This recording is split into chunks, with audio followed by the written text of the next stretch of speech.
You are all probably familiar with the group of mammals known as the primates. You're a part of that group. Is there any wisdom we can learn from our primate ancestors? What about modern primates? Let's look into it. You live your everyday life as a human. You either have a job or go to school, and your day-to-day is heavily intertwined with technology. The thought that you're a part of an animal kingdom, contributing to the Earth's ecosystem with your every decision is probably not something you think about very often. Regardless of how abstracted we are from the wild, and how different we may feel from chimps, gorillas, lemurs, etc., at our core, we are primates, susceptible to Mother Nature, and destined for evolution. Humanity's history is just one strand of the broader evolutionary history of the primate order. Okay, well, when did we first learn about primates, and how can that help us understand ourselves? Western Europeans first learned about African apes in the 17th century. Ever since, these animals have been used as a mirror to reflect on and speculate about human nature. Since then, many observers have theorized that primates have feelings. This idea has spread to other species and is now known as anthropomorphism. I didn't know that had a term either. As researchers study primates, they need to be cautious not to project their own feelings towards humans onto them. While we can acknowledge their similarities to us and infer things about ourselves, researchers have to make sure to keep a clear separation between humans and primates, to not romanticize them and to not demonize them either. That's easier said than done. Just look at the Harambe case in 2016. Rest in peace, Harambe. A zoo under fire for shooting and killing an endangered gorilla instead of tranquilizing him after the animal dragged a child around its enclosure. The child had fallen into that enclosure. Non-human primates are found in all major rainforests in the world, except in New Guinea and northeastern Australia. Researchers study primates in zoos, research facilities, and the wild. Diet, habitat, social configurations, and mating patterns are very diverse across the primates. I mean, it's not common to see a gorilla eating Chef Boyardee in a college dorm while swiping on Tinder to find his soulmate. I'm looking at you. Let's talk DNA. Scientists are able to compare our DNA with other animals, and with the potential knowledge we can learn from them, primates are a key candidate. This process is known as DNA hybridization, but with new advancements, scientists are now able to use extinct fossils in this advanced process. With all of that, you might be wondering, which primate is closest to us, and what can we learn from them? Chimpanzees. We share over 98% of our DNA with them. That's a lot. And while we may feel that we are way ahead of them on the evolutionary timeline, we can still learn a lot. While primates may not be able to play Call of Duty, they can play Pong with their minds. This is Pager.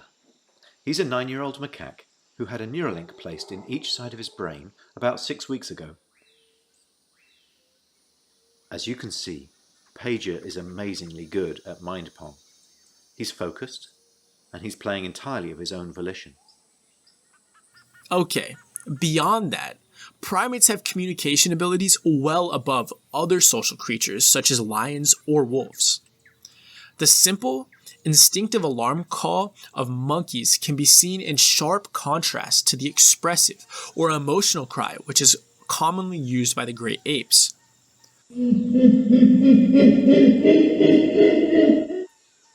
Calls and cries are effective, but they are not what we should describe as true forms of communication. There is a difference between voicing emotion to deliberately sending messages to other members of a group. In true communication, signaling comes under the control of the conscious cortex rather than the subconscious emotional system. Chimpanzees can communicate in this deliberate fashion. They use a wide array of gestures and facial expressions to keep in touch with each other. And more importantly, There is intelligence behind the exchanges that make for a level of understanding unseen anywhere else in the animal world. This sort of communication ability is what makes chimpanzees appear far more socially advanced than any other animal. Besides us, of course. I hope. We don't need a real-life Planet of the Apes. But with this information, we are able to theorize the origin of our communication. For you and I, it's pretty easy to look over the complexity of our communication system. You're watching this video, understanding my words, interpreting what they mean, and hopefully taking something out of it.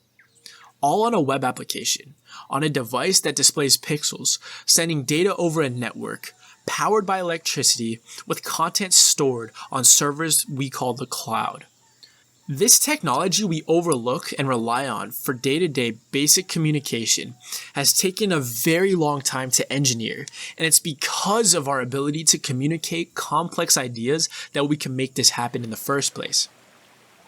As we study the foundation of communication systems in our closest relative, the chimpanzee, we can further understand how we got here, and possibly predict how we will evolve. So, we can learn a lot from our primate relatives. And as we've discussed so far, they share a lot of similarities to us, and may be working towards a greater level of evolution just as we did. Unfortunately, we are destroying their habitats and driving them to extinction. In recent years, the bonobo has gotten a lot of attention. They are only found in Central Africa, south of the Zaire River, and their population could be less than 100,000. This is because of deforestation, human predators, and capture for illegal sale, all of which are because of us. Who knows how their society could evolve? You're a monkey. It's the jungle. Let me tell you something, Chief.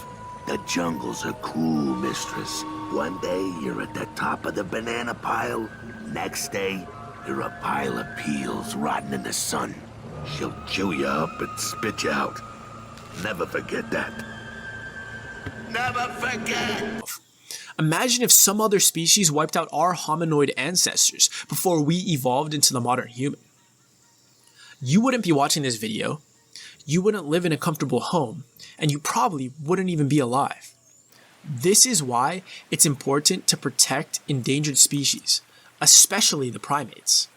Taking a look back at primates playing Pong, there is another controversial benefit/side effect of studying them.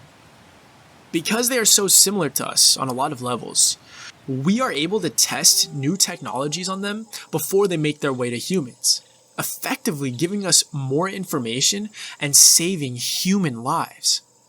This is a tight road to walk, however. As we discussed, primates are very intelligent creatures. While there could be benefit to testing on them to ensure human safety, unfortunately, companies such as Neuralink are guilty of killing over 1,000+ animals due to rushing advancements in their chips. Some deaths will inevitably happen, but this cruelty due to the company's disregard for life is unacceptable. On a different note, have you ever heard of the field of work known as anthropology? In a nutshell, it is the study of human culture and history. The information we discussed today is extremely relevant to the study of anthropology because the entire field is dedicated to learning more about humans and our history. Innovating for the future is important, but so is understanding our past. The saying, "history repeats itself," has some truth. With the advancements of technology, understanding human history is more important than ever. As we progress into the future, having a foundational understanding of ourselves by studying the apes will help equip us with the knowledge and skills we need to avoid regressing the monumental progress we have made so far in society.